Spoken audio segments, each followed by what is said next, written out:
Jokowi akhirnya kirim semua pasukannya ke Prabowo. Dan itu juga melegakan Pak Prabowo, karena selama ini juga Pak Prabowo bertanya-tanya, loh kok masih ada sinyal-sinyal untuk mendua dengan saya.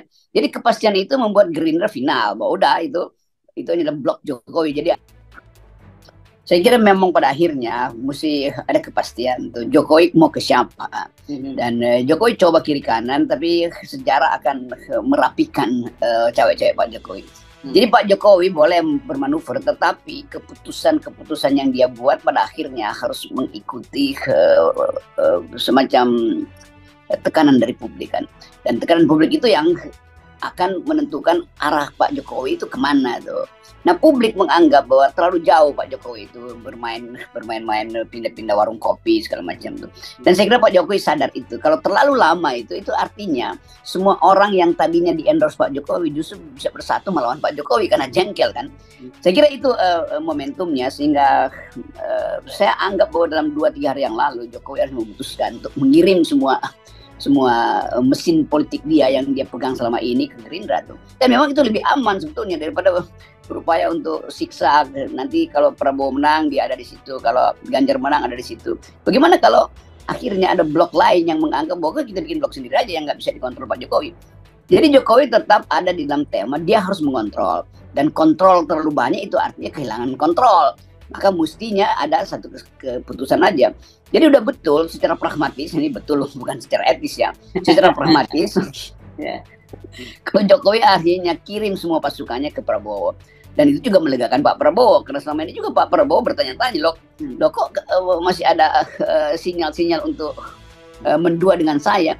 Jadi kepastian itu membuat Gerindra final, bahwa udah itu adalah blok Jokowi. Jadi anggap aja Prabowo dan Jokowi itu udah selesai masalahnya. Tinggal 2 soal, yaitu bagaimana PDIP menyusun kembali koalisinya. Apakah mau ikut dengan koalisi perubahan yang ada Anies di situ, sehingga terlihat bahwa oke, akhirnya cuma 2 blok. Nah, tapi ada problem lain tuh, apakah Anies tukar tambah dengan PDIP? Apa tukar tambahnya tuh? Masih ada faktor personal lagi, hubungan Pak SBY dengan Ibu Mega. Masih ada faktor personal lagi, hubungan antara Surya Paloh dengan Ibu Mega. Jadi kalau terlihat bahwa Gerindra udah firm, justru konsolidasi di luar Gerindra itu yang tidak firm tadi, karena soal-soal personal. Nah, yang paling mungkin supaya Pak Jokowi merasa aman, ya taruh aja Gibran itu sebagai calegnya, sebagai wapresnya Anies kan, jadi aman kan. Saya cuma ikuti jalan pikiran Pak Jokowi kan. Pak Jokowi, Prabowo udah selesai. Sekarang putaran kedua siapa lawan siapa itu? Bagaimana kalau Anies muncul pada putaran kedua misalnya, dan Ganjar tersingkir pada putaran pertama? Nggak aman juga Pak Jokowi. Supaya aman, taruh Gibran sebagai calon Anies itu dari sejak putaran pertama, supaya putaran kedua jelas. Itu artinya all Jokowi's man kan, all the president man tuh. Itu intinya. Tetapi yang saya sesalkan adalah, bukan sesalkan secara ideologis, saya sesalkan secara taktis, yaitu keadaan di PDIP. Yang dari awal kita usulkan PDIP cabut lagi lah Ganjar, itu taruh aja Puan di situ. Itu lebih firm sebetulnya orang. Kalau sekarang berhadapan dengan Gerindra, udah pasti Ganjar itu kalah moral satu. Yang kedua adalah kalah profil kan. Jadi masalah kita sekarang menolong PDIP supaya bangkit lagi, karena PDIP sekarang lagi cemas, semacam kehilangan gairah untuk bertempur. Apalagi tokoh-tokoh utama PDIP itu mulai berinisiatif PDIP pindah ke Gerindra. Jadi Ibu Mega itu terpaksa mesti tirakatan lagi kan, atau berupaya untuk bersemadi. Sementara manuver dari Hasto itu makin lama makin ngaco kan, karena tiba-tiba ngomong ini ngomong itu segala macam tanpa ada koordinasi dengan pikiran besar bangsa ini. Nah, PDIP ada dalam kesulitan karena anak-anak muda merasa bahwa kenapa PDIP akhirnya kehilangan kader tuh. Nah, supaya dia pulih, saya usulkan sekali lagi, tarik Ganjar, taruh Puan di situ, sehingga betul-betul PDIP beralih menjadi partai oposisi kan. Itu intinya kan. Coba Puan Maharani misalnya setiap hari mengkritik kebijakan Pak Jokowi itu pasti naik elektabilitasnya tuh. Tentu kritik jangan pakai istilah-istilah saya itu, karena itu nggak cocok buat Mbak Puan. Kan istilah itu kan cuma cocok buat saya, jangan Mbak Puan. Jadi masih ada waktu, kan masih ada 100 hari untuk mengganti calon presiden. Jadi coba kita lihat ya, usulan radikal dari FNN. 1, Pak Jokowi pastikan bahwa koalisi kabinetnya itu akan pergi pada Pak Prabowo. 2, supaya aman, Pak Jokowi pasang Gibran sebagai wakil presiden Anies Baswedan, aman itu. Ketiga, buat PDIP, tarik Ganjar, jadikan Puan sebagai game changer di situ sebagai calon presiden. Nah itu ada permainan baru nanti itu. Dan dalam 100 hari ke depan, saya mau jaminkan bahwa PDIP akan moncer lagi tuh. Iya tetap problemnya bagaimana kalau Anies masuk ke putaran kedua, itu kan masalahnya tuh.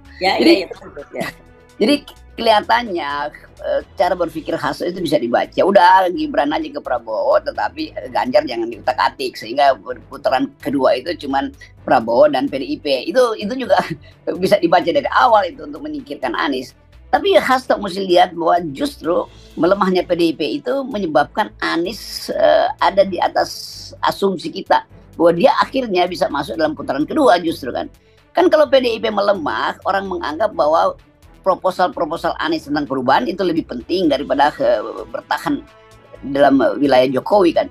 Jadi kelihatannya itu idenya tuh. Nah saya melihat bahwa diam-diam tuh ada creeping, ada Anies itu merangkak perlahan-lahan tuh.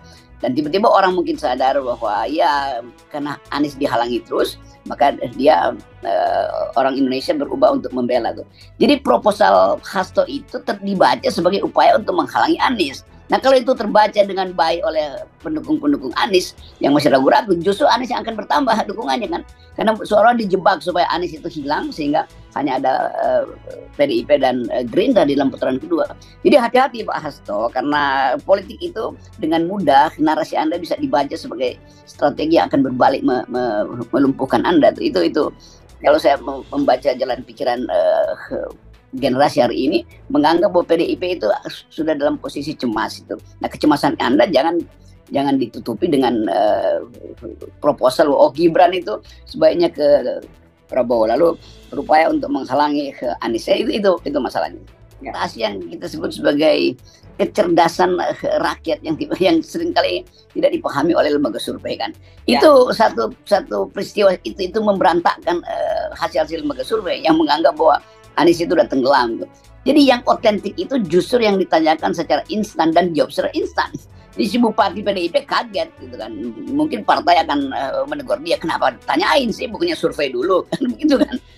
Jadi balik lagi pada cara berpikir Hasto itu, mending PDIP itu rapat internal lagi untuk menentukan apakah Ganjar sanggup untuk leverage up pendukung PDIP. Kalau kita lihat ada yang berantakan di dalam PDIP sendiri itu, faksi-faksi dalam PDIP. Nah itu hanya bisa dirapikan oleh seseorang yang memang ditunda atau tertunda karena kepentingan transaksi politik, yaitu Puan Maharani itu. Jadi saya tetap lihat bahwa potensi PDIP untuk tambah suara atau konsolidasi itu kalau ada soal Puan Maharani di situ. Itu lebih penting daripada PDIP gagal di dua hal itu. Sebagai partai dia turun dan popularitas Ganjar makin lama juga makin drop, mending pilih aja tuh mau menang di eksekutif atau di legislatif yang diperkuatkan. Jadi konsolidasi legislatif juga penting karena PDIP nggak mungkin tidak tumbuh sebagai partai kalau dia gagal untuk mengatakan bahwa pikiran Soekarno itu harus tetap ada tuh. Jadi ini inti saya gampang. Pikiran Soekarno mesti tetap ada. Di mana pikiran Soekarno itu diingatkan? Ya pada Puan, bukan pada Ganjar. Dan itu yang akan merapikan kembali captive market PDIP di kalangan rakyat bawah kan. Kan tetap orang ingin tahu bahwa Soekarno itu tetap hidup di benak masyarakat Indonesia. Yang kadang-kadang orang anggap bahwa itu kan emosional. Memang partai ini kan partai yang memang emosinya ada pada Soekarno tuh. Jadi Ganjar itu betul-betul salah taruh di situ tuh. Ini analisis saya, bukan upaya untuk intervensi. Jelas dari awal saya ingin supaya konsisten aja PDIP itu. Soekarno itu hanya mungkin diwakili oleh darah Soekarno, nggak bisa lain itu kan. Sampai akhirnya kita tahu bahwa itu pikiran Bung Karno akhirnya harus ditransformasi karena ada perkembangan teknologi, ada anak-anak muda yang menganggap ya Soekarno bapak bangsa cukuplah. Jangan pikiran Bung Karno itu mau dihidupkan terus walaupun dasarnya adalah keadilan sosial. Tetapi saya tetap tahu bahwa orang tetap bisa lihat tuh apa pikiran Bung Karno tentang keadilan sosial kan. Nah masyarakat Indonesia nggak mungkin lupa terhadap Bung Karno tuh.